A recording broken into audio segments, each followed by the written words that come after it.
Hi, I'm Bonita and I am early retired. I'm not old enough yet for Social Security. I'm living on a low income and I am living off of savings. And right now, I'm spending the winter in my RV in the Rio Grande Valley in South Texas. I normally live in Kansas. I have frugal videos all year round, and I hope that you will join me this year in 2025 as we share ways to save money and live our dreams. Hi everyone, I'm Bonita. Welcome to my channel. As the intro said, I am currently in South Texas and I have a little bit of time left here before I go back to Kansas. I'm spending the winter down here and I am early retired. And when I say that, I don't mean that I have a pension or that I have Social Security. I'm 59 and I don't have any of those things. So I live on my low income and some savings investment money that I have. So when you retire or when you quit your job, a lot of people are like, I don't want to think about money anymore. I just want to do whatever I want to do. I want to have plenty of money to spend on whatever I want. And I don't feel like that's realistic. I don't know how much money I would have to not ever think about how I spend it and not worry that I would need it at some point and just blow through it. So, my job in retirement is to be an efficient manager of the money that I have. And that way I can spend on the things that I want, but I still think about money. I think about it in a lot of ways. I work it into my day to save money in different ways, but I also work it into my life to spend it in different ways. As Abraham Lincoln said, it is not the years in the life that matter, it is the life in the years. So I will be quite honest here. I am highly motivated not to have to go back to a 9 to 5 job. And that is the reason that I am careful with the money that I do have. And that's also why I look for low cost, fun things to do and to work into my travel so that I can enjoy my life and not miss a thing. Now, some of the things that I ask myself when I am out shopping or out and about is, do I need this thing worse than I need the money it's going to cost me? I had that happen the other day. I was at Ollie's discount store and they had these Mainstays brand bath towels, those large bath towels. They were kind of thin, but they were quick dry. That's why they were thin, and they were only $2.49 each. That is a blowout deal. And I thought, man, that is just too good to pass up. But then I stood there for a minute and I thought, Bonita, it was just last year that you took your mismatched towels out of your cabinet and you stored them away and you cut some of them up for rags and you got out these new towels that you have had for probably 6 to 7 years, and you finally started using them and you put them in your cabinet. Why do you need new towels? You don't need new towels. And so that was one of the things that I talked myself out of buying, even though it was a really good price. I just don't need towels. I have all new towels right now that I'm using that I had been sitting on and not using. I don't know why. And I just was like, you're going to start using some of this stuff that you have and you're going to enjoy it. You don't need to be sitting on another batch of new towels for another 30 years. So I think about those things and I make careful decisions about what is tempting to buy and what I really need to buy. I started thinking about some of the things that were commonplace in my lifetime that I no longer spend money on. And I watch other people shop when I'm out and about and I'm waiting in line. And one of the things that I noticed is I don't see parents telling kids they can pick something out anymore when they're shopping. They are the ones doing the shopping. They don't let the kids just go pick an item. And I was behind somebody the other day that did let their kids go pick an item each. It raised their checkout bill about $15 by letting their kids all go pick something out. And that's when I realized that I just don't see that happening hardly at all anymore. People have cut back on some of those little niceties that we used to do. I used to travel off and on for my job, and it was very common to stop in the airport shop and pick up a magazine for the ride. And that stopped years ago because those magazines got so expensive. In fact, everything in the airport got so expensive that I was just like, I'll drink whatever they give me on the plane. I'm not buying anything to take on the plane. I am not buying a magazine. I'll take a book. And a lot of those things have just naturally changed. I used to stop for gas 2 or 3 times a week because of how far I lived from work. And it was very commonplace to run in and grab a drink for the way home.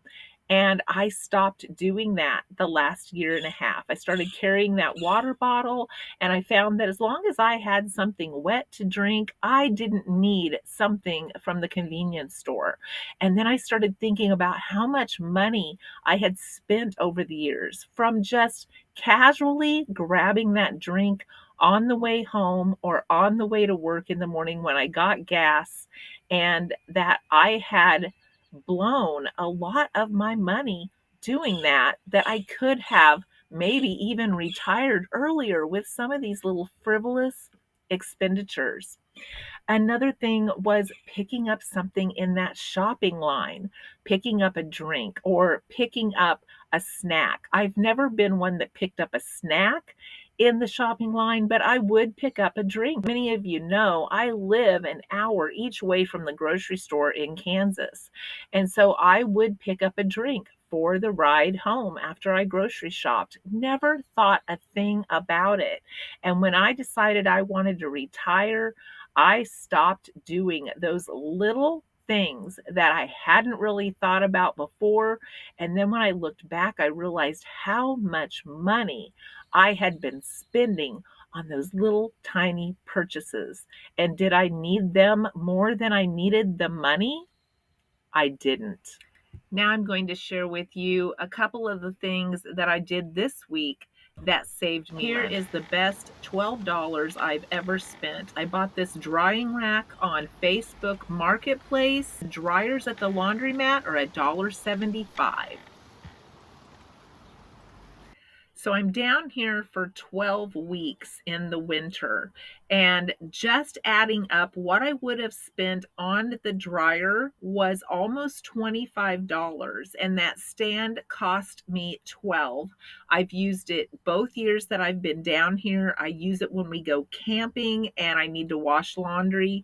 It has paid for itself over and over again. This is a good example of one of the things that I've done to manage my money well. This got me to thinking about those tiny shopping temptations.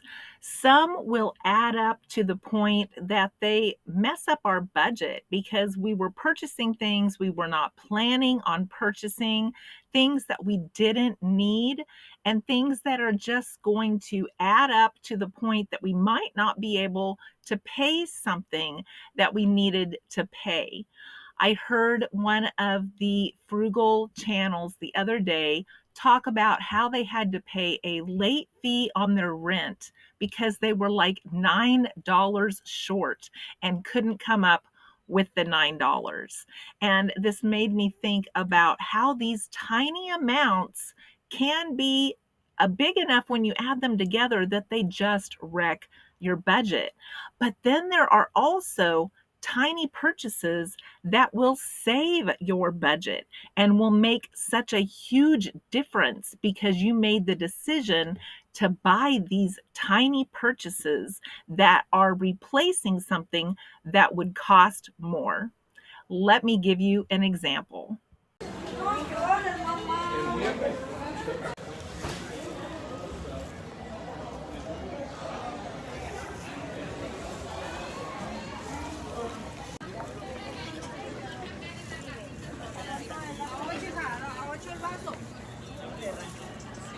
This is what I came home with from the farmer's market this morning.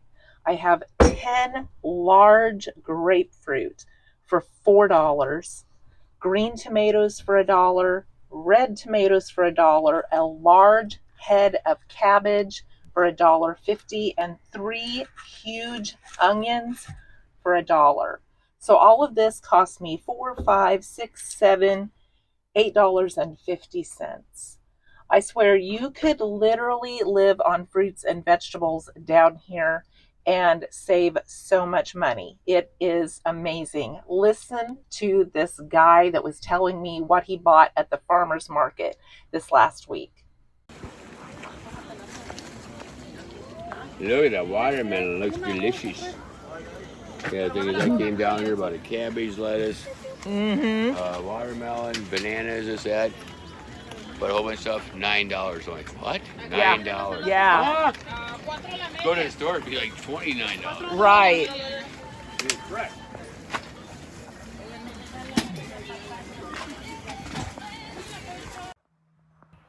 And this is how I eat my grapefruit. I eat it outside and I wear my apron.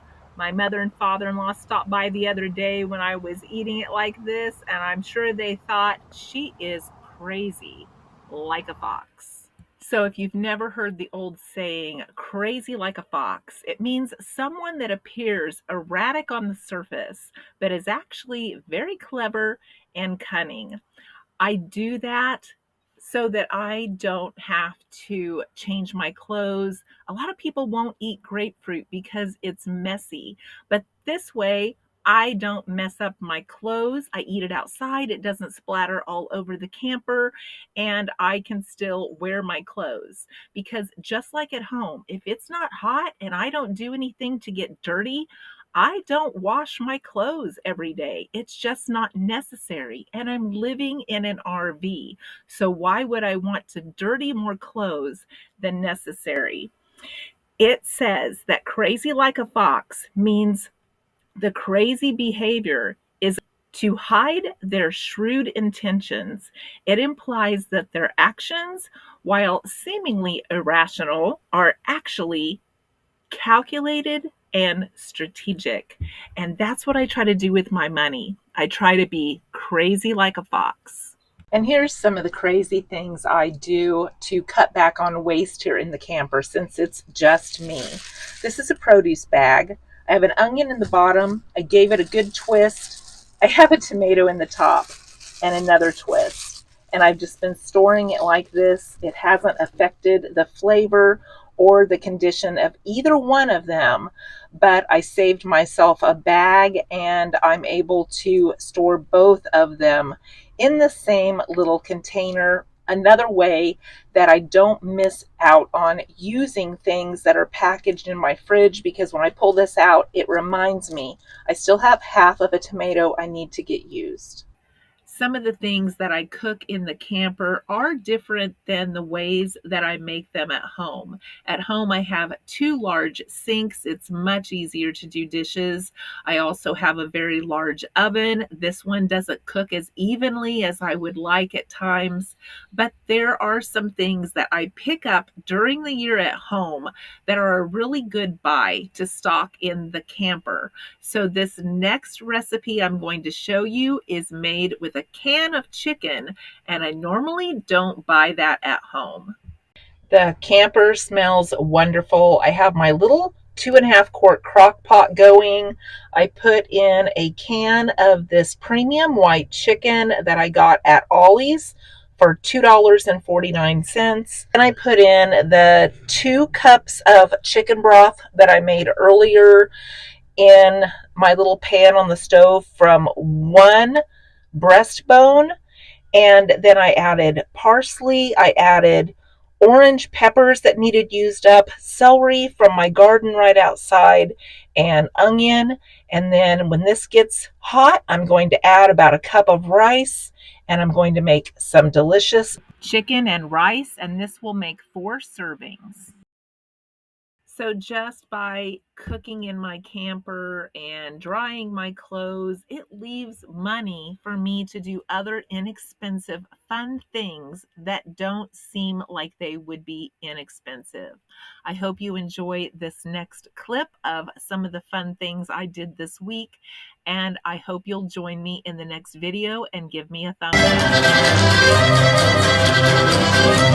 up.